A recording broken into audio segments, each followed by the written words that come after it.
Now, you are absolutely correct in identifying the fact that with the mind you can hear this and read the books and say, yes, I can see it. It makes sense. It's logical. It's rational. I can see it. Clearly, when I look and investigate, it's obvious that my actions and my thoughts and my feelings are the product of universal forces, not my doing. And in the next instant, that egoic claim comes forward and is active.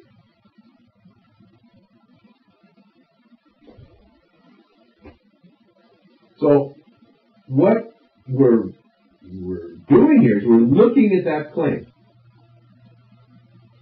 Now, the presumption in the question, what can I do to make this happen, is that you are doing something in the first place. Because then, again, what is heard is that, I can now do this and get that result. And unfortunately, there are no such mechanisms that carry any guarantee.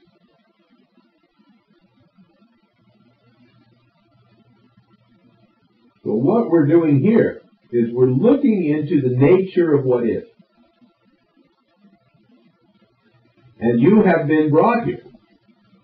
You Googled Advaita or Nisargadatta or something, and this website came up. I didn't control that. You didn't control that. The gods of Google controlled that. We all know that nobody can control the gods of Google. So, that arising, that happening, what facilitated your coming here. There's one of it. But there were billions of other of it. That the airplane that you came to Los Angeles on didn't fall out of the sky. That it wasn't delayed, it wasn't grounded and kept in doubt.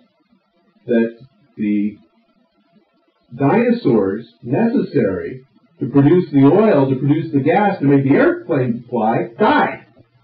They existed and they died and they made oil. So that in order for you to get here, the dinosaurs had to die.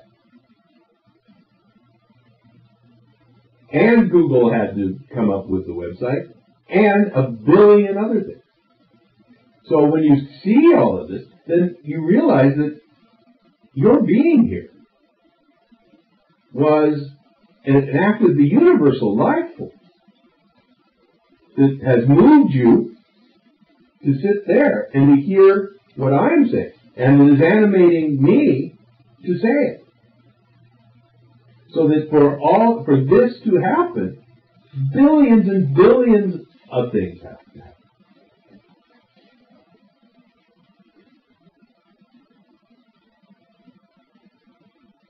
So the egoic question, the egoic claim is, all right, tell me what I can do, and I will do it to get a result. Which is, on the surface of things, I mean, a very natural and reasonable human way of looking at things. Okay, I want to go to Los Angeles. I need to make a reservation. And so how do I get to Los Angeles? I need to make a reservation. I need to have a credit card. I need to do this, this, and this. We normally think in terms of tasks to accomplish a certain result. For day-to-day living, that's a very useful model.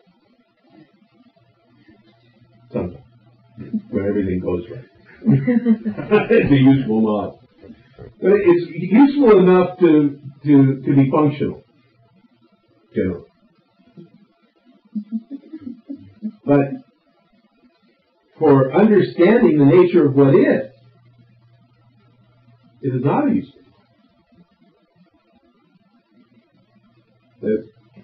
A bigger kind of perception, a bigger kind of understanding is necessary than a purely one-to-one kind of, if I do this, this will happen.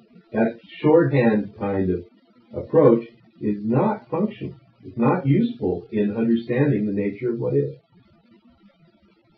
What we're doing here is we're expanding the scope of your seeing beyond the direct cause and apparent cause and effect relationship between things. If I do this, I'll get that. To understand that the doing Welcome. that is happening is the universe's doing. And it is that bigger perspective which opens the door to deeper understanding.